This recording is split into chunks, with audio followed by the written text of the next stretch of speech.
Hello and welcome to the Reptile Workshop, where we take one project in 1 hour from start to finish. I'm Craig Hansen, also known as Bash Coder Reptiles, and tonight's project is really interesting. You've heard of shed testing and you know how it works. But the question is, how would you change your strategies and how would you change your buying with shed testing in mind? Tonight, we've got Charlie from Gray Rider Reptiles and Kevin from A Exotics to talk about that with us. You ready? Let's go. Gray Rider Reptiles offers DNA shed testing services for over 30 ball python morphs. With top-notch customer support and fast turnaround times, their service is unmatched in the reptile industry. Visit them at shedtesting.com today. Okay, so let's bring in our guests right now. We've got Charlie from Gray Rider Reptiles, who I'm happy to say is also the sponsor of this episode. We've got Kevin from A Exotics. How you doing, guys? Not too bad. How are yourself, Craig? Doing good. I also want to thank Nikki and Kurt from Irresistible Pythons for producing backstage. Thank you, guys. Really appreciate you. So let's dig in. We've got a market direction that sort of really fits shed testing right now.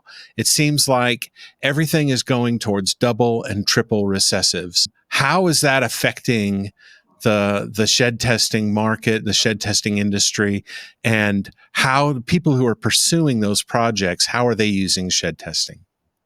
So I see when people are trying to hit the double, triple, quad recessives, you could take more chances now and breed those quads to each other. Or even if you can't afford a quad female, you could get, a visual. You can mix it up a lot more than you used to, especially without holding back as many animals to try to prove them out.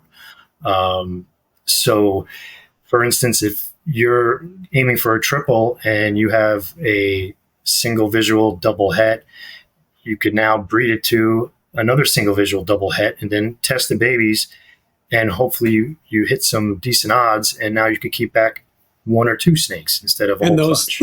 Those visuals that are double het would be from your pairing of the triples.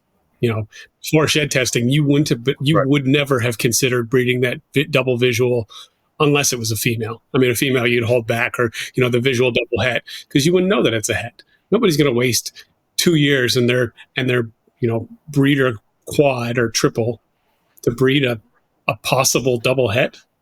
No, that's craziness, right? But with shed testing now, it's possible to get to these projects without having hundreds of clutches at a time. Kevin, you have your own experience with shed testing and how it's affected your collection in a very tangible way. Why don't you talk to us a little bit about Monsoon / Moay?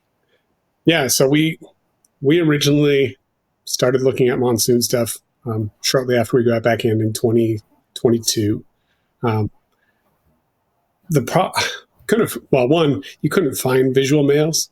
And they were like, if one came available, they were like $20,000, right? Mm. Well, we couldn't find or buy a visual male. So I was like, okay, if we're getting into this, we're going to have to buy a het.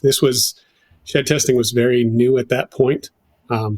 So I hadn't really planned it into this. I probably would have done a couple of things slightly different if we had, but my plan then was to buy a het male and then breed him to some codon females and save all the female babies, hope for the best. Once, by the time they're grown up, I should be able to afford a visual male. We're on track with that. We bought a visual male last year.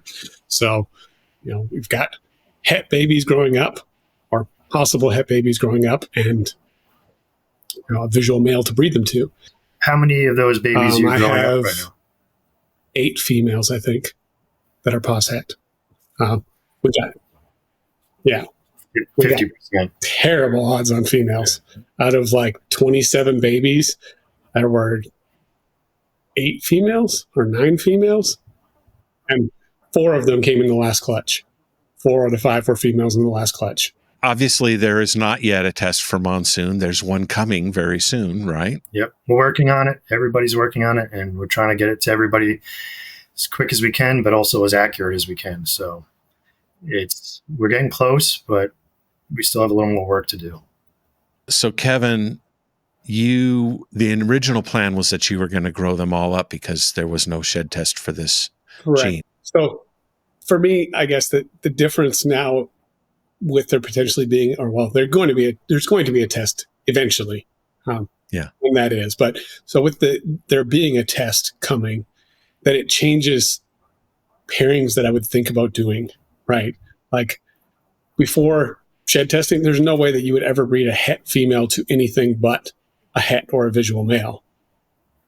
But with shed testing, I could breed that female to my DG Hypo boy, right? If I and make pos triple hets, with other genes. Like that's double hets plus possible Monsoon het. Yeah, exactly. I mean, but you wouldn't, without being able to test it, you wouldn't use a female like that. But with being able to test it, then you could. So. Which is the problem with having to prove it out. Exactly. You don't actually prove. You can't prove a negative in this case because you can only give up after getting tired of trying. Yeah, exactly. You can only give up or prove that it's positive. Right. But now that's a really good way to look at it, Craig. I hadn't even thought about that. You can't disprove by breeding. Right. You can only prove. Because the odds are the odds. We see 66% het, but it's either het or not het, right? Yeah. Right. And I can tell you from giving out results on whole clutches and things like that, that the odds go both ways. Sometimes people get really lucky and sometimes they get really unlucky, and then sometimes it is like it's supposed to be, if somebody sends me a clutch of 50% het clowns or something, and sometimes you get 4 and 4 and 3 and 5. Then sometimes you get 7 and 1. That was great. I sent them the first 7 stranger sheds to check for het clowns. Yeah. And one of them was het clown. You see? Like a super pastel or something. You can't blame the weatherman for the bad weather. So one of the things we know is that shed testing is starting to cause people to hold back fewer animals. Instead of having to hold back all of those girls, you'll be able to hold back just the ones that prove out through shed testing, right? I think it makes you produce less animals too in the long run.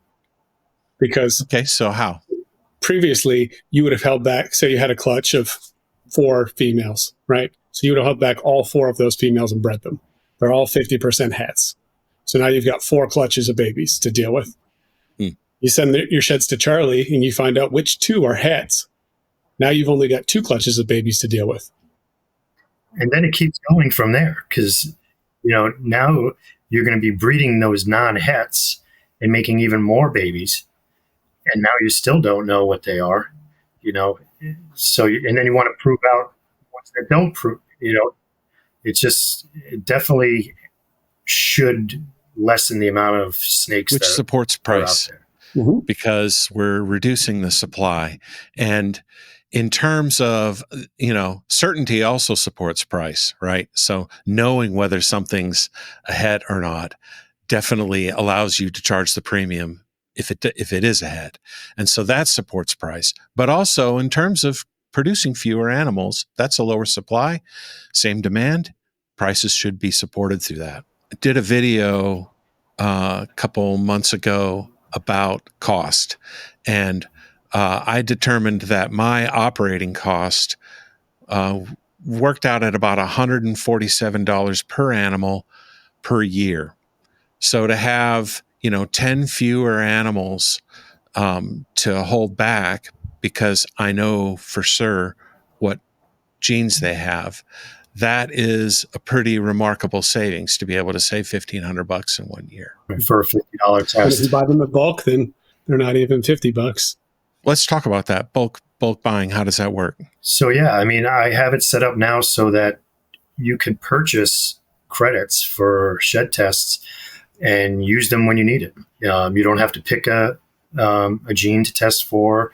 You don't have to tell me a snake or anything like that. You buy a block of credits for a discounted rate, and they get held into your account. And then when you're ready to test a clutch or a snake here and there, you go in, you order that test, and you pay with your credits. And so now you're getting those tests at a significant discount, especially if you know you're expecting a certain amount of clutches that you're going to need to test. It's kind of silly not to pre-buy them instead of buying them individually. Plus, they're so much easier to use when you have them bundled up there already. Yeah, when you're buying a 100-pack, it comes down to $35 per, right? Is that right? Yeah, and there's been a lot of people that have been buying them. So, there are people that get it and that see the benefit of it and see the benefit of buying them all in. And that just makes your income more predictable, allows you to invest in capital goods like testing machines and stuff like that with more confidence, and it just makes everything go better. Correct. Okay, so let's look at an example here with a simple double recessive. We're going to look at an Ultramel Clown project. Normally, you wouldn't have a double het male if you could possibly get a visual. But let's say we're in a time machine and there are no double visual Ultramel Clowns available. So all you have is a double het. And here is a female. And you're looking, this is very affordable project to get into because they're just normals that are double het. Here are the odds for that pairing. So you can see you're 1 in 16 to get an Ultramel Clown. You are 3 in 16 or 19% to get a clown that's 66% Ultramel. And you're 19% to get an Ultramel that's 66% clown. And a little over half your babies will not be visual for any recessive and will just be 66% hets. So what would you do with one of these, Kevin? Well, I think what shed testing makes interesting on this is that, again, before you would breed those two together and that's it, right? But with shed testing, like you said, it's 1 in 16 to hit the double visual, but to breed that double het to a normal, it's only 1 in 4 to hit a double het. Right. Right. So, it's just change it, right? So it's okay. You might not be making visuals right away, but if you've got some codom females, again, if we're back in a time machine where, this was a somewhat expensive project, imagine back then you had, a Mojave Cypress or something female. Yeah. You bred that double het male now to that, and you've got codom 1 in 4 are going to be double hets. So it gives you a whole new avenue to jump into projects that you wouldn't have even been close to before. If you get one of these visuals and upgrade that male in the following year, your odds are much better, aren't they? Correct. Okay, so here's what it would be like if you had a visual clown from that first pairing. If you got one visual clown that was also het Ultramel, and you confirmed with testing that it was het Ultramel, this would be the pairing then. So it's not, very not hard to get a het upgrade on one or both sides your first year. So Charlie, let's look at another example. This is a triple recessive project. Oh, look. It's sold by Gray Rider Reptiles. Yeah, that looks familiar. That's your animal. So here's a Hypo Leopard Clown Pied. And then we compare that to this animal, which is a clown double het ghost, which is same as Hypo Pied. And here would be the results of that pairing. Okay, so Charlie, here's your animal on the left, a Hypo het Clown het Pied, and on the right, we've got a Clown het Pied het Hypo female. Let's talk about this pairing and the strength of doing it this way, where you've got a visual on one side and a different visual on the other. Right. So now you're guaranteed to have double hets, no matter what. So you're going to have, everything is going to be het Clown. Everything's going to be het Clown and everything's going to be het Hypo. And your odds now are 1 in 16 to hit the triple instead of 1 in 16 to hit a double.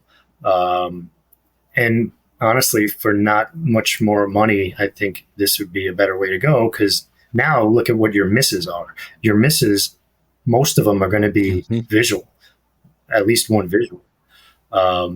You got to think about that too when you're pairing, because I try to think about that a lot now, is especially after my first and second year of trying to sell snakes, my misses, it's just a lot harder to sell those. You're selling them for very little amount of money. It's a lot of work for not a lot of profit. And now you're doing something like this. Now you're most likely going to get a decent amount of visuals, and you have a very good chance of getting doubles. And you only have to test one gene. Now you're only testing piebald. And again, we're talking about an investment here of $1,350, and you got a decent shot at getting a double visual, and you've got a really good shot at getting a single visual. Typically, what we'd love to do is be able to hold back the doubles and the triple. But in certain circumstances, you might even find yourself wanting to hold back a single visual, right? Absolutely. I think you'd hold back the females for sure of the single visuals, even the right. And we didn't even add in the leopard there, the codom, so that changed a few things too, and that's kind of what I'm going through right now with that clutch. I just decided to sell that male because I have the same exact female, and I'm going to hold her back because she, even though I have a clown pied het hypo male, she has leopard in it now. So I'll raise that up, and now I could get some, dominant genes in there. Okay, so one of the main reasons we're doing this whole exercise is because I think double, triple, and quad recessive projects are just too intimidating for people. You've got the price, right? You've got the high price tag of getting into visuals and double visuals and triple visuals, and they see they know the math for how many animals you'd have to hold back, how much racking you'd have to have, how many feeders you'd have to have a full quad project. But what we'd like to do here is just demystify that a little bit and show that for a couple grand, you could actually get started in a quad het project, and you can incrementally improve it over time. Let's look at this. Here's a male, 100% quad het hypo Ultramel Clown Pied. Now, this isn't normally what we'd want for a male, right, guys? Normally, you'd want some visuals in your male. And we also wouldn't buy these two animals at the same time. And here's a female that's a leopard pied, but it's 66% to be triple het for hypo, Ultramel, and clown. So what's job one with this animal, guys? We're going to test her out and see what she looks like. And this snake right here would cost a freaking fortune if it was guaranteed 100% triple het. He wouldn't sell it. So the first thing we would do is we would invest our first 3 tests in this animal to test out for Hypo Ultramel Clown. So what happens if it doesn't prove out to be het clown? Let's say it's only, even though it's 66%, let's say it's only het for Hypo Ultramel. Does that break the project? Here's the male again. No, not at all. You can still build onto a project with a male like this. Pre-shed testing, we would have to hold on to all the babies, raise them up, prove them out, and try to prove a negative, and try to determine which ones didn't have the hets, and try to determine over time we'd build up an army. And this is how a lot of the big breeders got their armies, is by trying to raise up all these animals. Right. And then even if you hit one of the visuals on your first go around, you still don't want to hold that male back, because if there's no shed testing, you don't know if that male has any of those other hets, so you're going to just have to keep continuing to use that same quad het male. Yeah, 25% chance to hit a double visual. You're 68% chance to hit a visual. So with the what we really hope out of this pairing is that we get one or more visuals in a male, because then we can take that male back the very next year, take it to the same female, and increase our odds dramatically of getting more visuals, right? Think about doubles your odds, doesn't it? Yes. Um, so you literally double every time that you put a visual instead of a het, I believe, is the way that it works. Yeah. So one of the things I think is going to happen long term, I've said this before, is that I think codoms will become important again, really important, because you're going to have you're going to have triple visuals, quad visuals, and to add a single codom into that, you're back to hets again. Just to take a single codom, if you just had like a brand new codom that you wanted to work into your quad het, you're going to be back to quad hets again, or your quad visual, you're going to be back to quad hets again. So, right? I had an interesting conversation with somebody else the other day about this topic, kind of. And I said, well, in a quad, so if you did the quad hets, your odds, we said, of hitting a triple are like 5%, or a double was 26%. So if you hit a double that was het for the one, but did not have the other gene, would you consider breeding it? So a lot of the way that I look at it is just on the numbers. So with a double and a het, that's 5 genes, as opposed to a quad het, that's only 4. So at most, it can pass 4. At minimum, I guess it'd be 3 that it would pass at most, that it could pass from the other one, but it would pass them more often. So you'd make more visuals that are het for that other gene coming from the female. So at what point does breeding without having all the genes on both sides start to make sense? I don't know if it's a double right. with a het, or if it has to be a triple visual with no het. A lot of math. But at a certain point, like a triple, if you did a triple on that, if you had a triple visual, you could breed it to your quad het, and then any triple visuals you make, you test, right? You're like then 1 in 8 to make a triple visual. Guess we could say the same thing about the previous example when you showed my snake up there. I have a clown pied het hypo male that is the father to that. If I kept that male, do I keep that male back? Because now it has leopard hypo double het. And breed it to things. That's that. To me, that's the same amount of genes. So you could, it could if you want to, right? If you're trying to get leopard in there sooner. But if he was a double visual het with leopard, then it's more, of course, 6 versus 5. Right.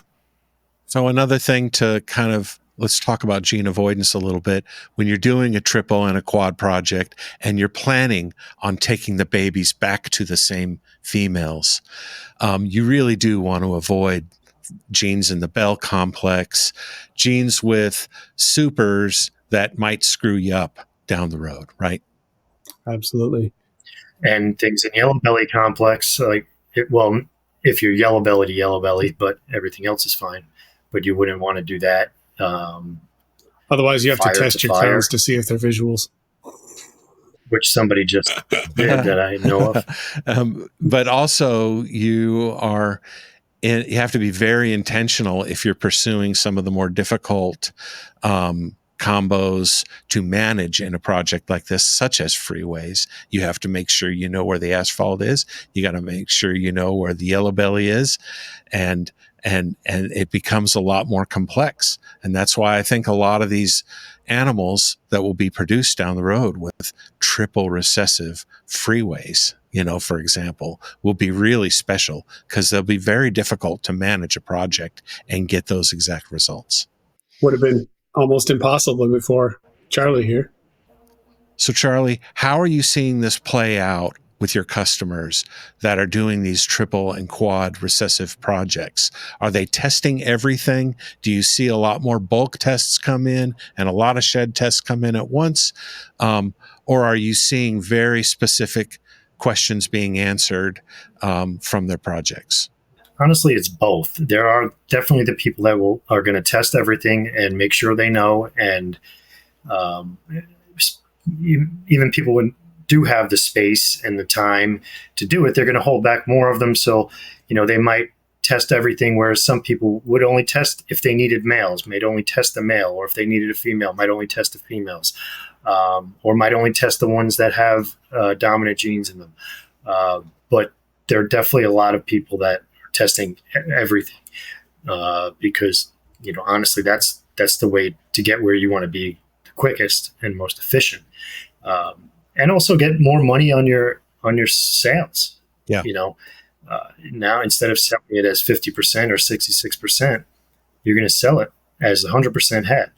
Yeah, some of them might be the other way, where you're not going to sell it as 50%, you're going to sell it as 0%. But if you're doing things right, you should make up the difference in those ones that prove out. We're seeing another thing happen at shows, and that is the practice of hiding hets. Like, a lot of people just don't put the hets on the label anymore when they're selling them at shows. What is that going to mean long term? It seems like we're going to have a lot more hets swimming around out there that people are going to want a lot more tests for when they buy an unknown animal. Yeah, Kevin's the master at forcing me to test all my snakes for every single gene that there is. Although, yeah, and you think that I would know or test every snake I have for everything, but I don't have the time. But I have started. Kevin's been pushing me, and I have started. But yeah, I see that some results from it too, right? So like from other, not necessarily your own stuff yet, but from other people. Yeah, I've had people, send me something like, "Hey, this popped out in a clutch. We got to figure out who's got it," or "I did not know that the female was het," or what else from Partho clutches. A lot of people are like, "Oh, I don't think that could have happened. Could we test the male and see if it does have het pied?" So a lot of people, and the "Who's Your Daddy" clutches, those are huge. People are testing them a lot. Like, they just need to know that if they are het for this, then this male got them all. But then you could have split clutches. I had it my second year breeding. I had 2 snakes from one male and 4 from another male. So a lot of times, you do have to test all of them. Charlie, in your project where you're working on that triple recessive project, what is your qualification for holdbacks? Mm-hmm. What are you choosing to hold back from those animals? So right now, since I have the male that is double visual, that's a het, I really only keeping back the female, only one female from this clutch, because I also bred him to a couple more females, and I'm waiting for eggs to hatch to see what I get. But from that clutch, I'm only going to hold back one female. That is the Leopard Hypo double het Clown Pied. And I'm hoping that in the next clutch I could get something to replace the dad that has a co-dominant. I was going to say, are you breeding him to any of your other females that would be heavy test reliant?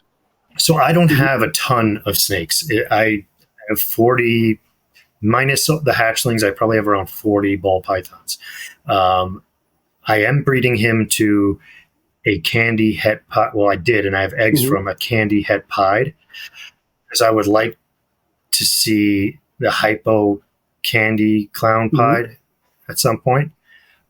Love that. That's going to be a little ways out. But I would like to be able to hold back one female that is het hypo on that. So hopefully I hit a decent amount of piebalds that are het clown. They're all going to be het clown. They're all going to be het candy. And I'm going to test for hypo in them all. So, I could potentially have a pied triple het female. Nice. The way my odds have been going with the sex, that's probably not going to be the case. I think that's one thing we forget when we look at the odds. You have to double the number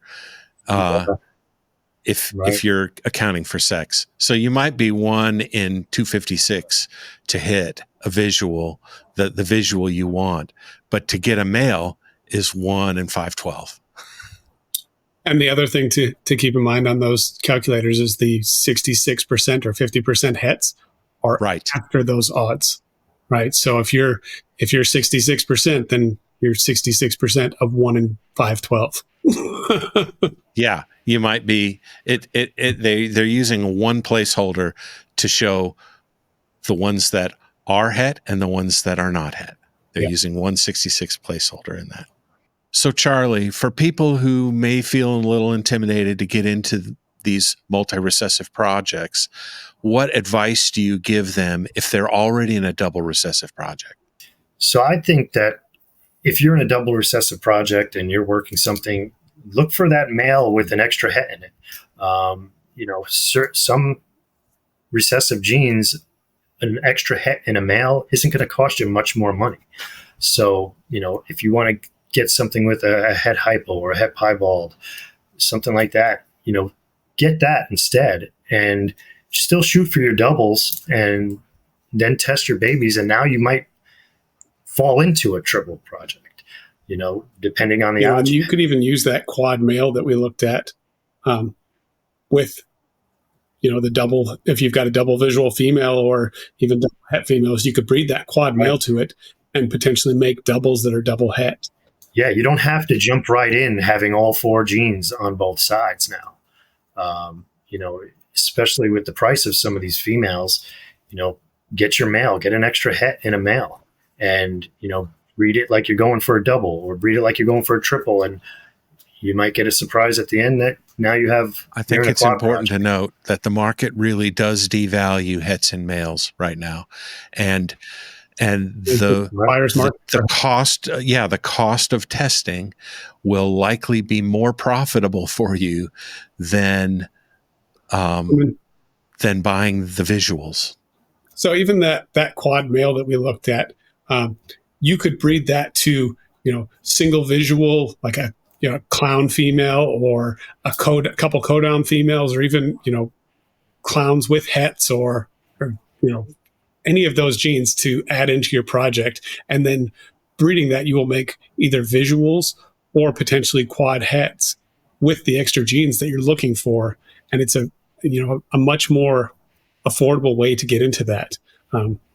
You can't really find triple hets with genes in them, but with shed testing now you can pay for them. Right, you make them yourself and pay for them. And it's significantly, right. If they were even available, they'd be ridiculously priced.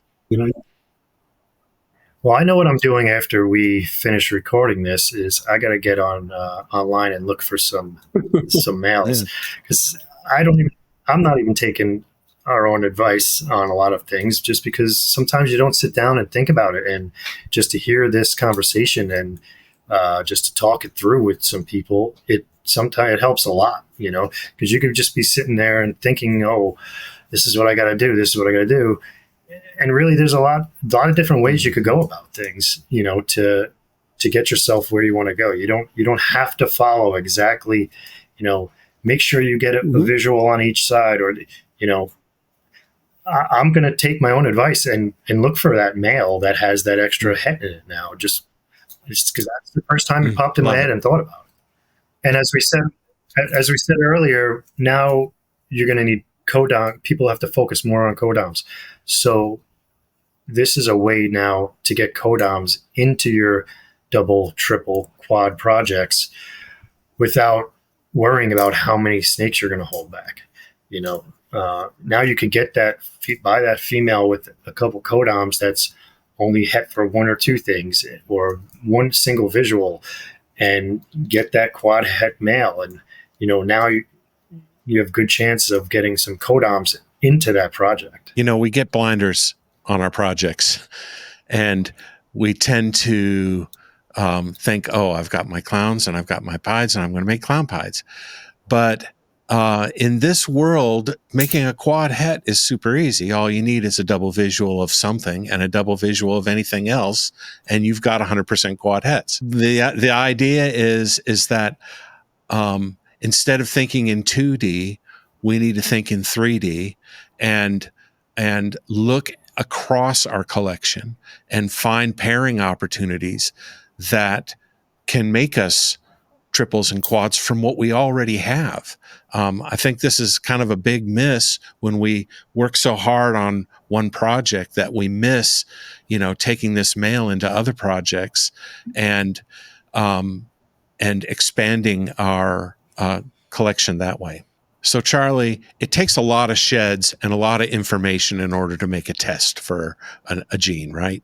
So when a new gene comes up on the horizon, when we think there's a new gene, how does shed testing help us know if that new gene is actually new?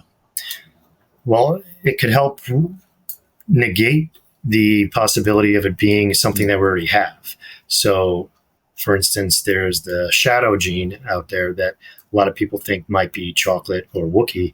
And just recently, I have tested multiple shadows, and they're not testing for chocolate and they're not testing for Wookiee.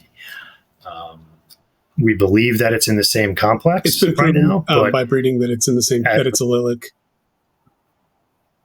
Okay, so we're looking to make a test for that, and by searching the gene that chocolate and Wookiee are on, and hopefully someday we have a good valid test for shadow. But that's just one example of proving that it's not something it's that a beautiful we already know dark about. Gene. What about you have some, right, Kevin? Yep, we've got a couple of females now, so we should have some stranger shadows on the ground pretty soon.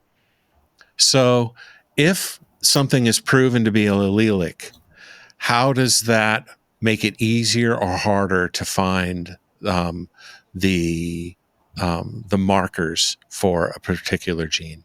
So, say shadow, for instance, we know that it's allelic based on breeding with all the spider complex. So now, since I know where the spider complex is located, I could start testing a much smaller area of the genome looking for that marker. And it definitely will take a little bit of luck, but it makes it much more cost effective to do that. And especially when we're testing a lot of chocolates, a lot of Wookiees right now, we're getting a lot of data. So and there's not many shadows out there. There's a decent amount. So I keep getting them in, and I'll keep testing them, and hopefully we find where it is actually located on that gene. And a lot of people reach out asking if I could come up with a test for a new gene, and technically yes, I can, but depending on how new it is, if it's very, very new and there's only a couple of them out there, or even if there's 20, 30 out there, but they're all siblings and they're all, it makes it a lot more difficult to find that actual mutation rather than just finding a marker that is possibly in the breeder's collection who founded the gene, for instance. So Charlie, we know that Monsoon and Moay are the same. Monsoon is sort of what we have in the U.S. and Canada and North America, and they have Moay in Europe, correct? Correct. We believe they're the same right now based on how they look and the compatibility of them. But until we have a test that shows that both of them are the same, I wouldn't be able to say 100%. How has that impacted your ability to create a test for Monsoon? So when I'm testing for Monsoon, when I created the pool of samples to send out for sequencing for Monsoon, I used only Monsoon, visual Monsoons, at least what I was told are visual Monsoons. So if I got a visual Moay in there and Moay is indeed different, then it could mess up the data and, make it a little more difficult to find the Monsoon target. But, we don't know yet if that's the reason. And I'm not speculating anything on that right now because I really don't know as of now if they are genetically the same or different. It could be like Ultramel has two compatible lines of Ultramel, Ultramel A and Ultramel B. They're completely compatible. They look the same. If you bred a het Ultramel A to a het Ultramel B, you could get visual Ultramels. But they will be het A, het Bs. Interesting. So it won't be homozygous for one. It'll be het for each. Like a Krypton is het clown, het cryptic. Your visual Ultramel would be het Ultramel A, het Ultramel B. And I have tested one snake that is het A, het B, Wow. and it's a visual Ultramel. So I hope we've shown that with shed testing, you can limit the number of holdbacks, reduce the number of pairings, greatly reduce your carrying costs for keeping animals that you don't need to keep. And we know that Charlie is on the cutting edge of this and has been since day one. Everybody says great things about you, Charlie. Everybody loves your customer service. You have a cult-like following in the hobby. I definitely encourage you all to go to shedtesting.com. It's Gray Rider Reptiles, but go to it under shedtesting.com. Look at what he has available. Look at the bulk packages. There's a pick 3 option, correct? Yep. Pick 3 now. You can test for 3 genes and 1 animal for a discounted price. So one thing we know about Charlie is he can't stand to have unread messages in his inbox. So feel free to reach out to him. He always responds. You'll see him in YouTube live chats all the time. He's embedded in the community. He's one of us. And Charlie, I really appreciate you being here, sharing this complex topic in hopefully a way that was easy to understand. Kevin, thank you for your insights and your experience in this. You are the #1 proponent of shed testing on the in the entire hobby. It's become a meme how much you love shed testing. And thank you all. Say what? I said sometimes I just test for fun. Yes. So thank you all for joining us, and we'll see you next time on the Reptile Workshop. Thanks.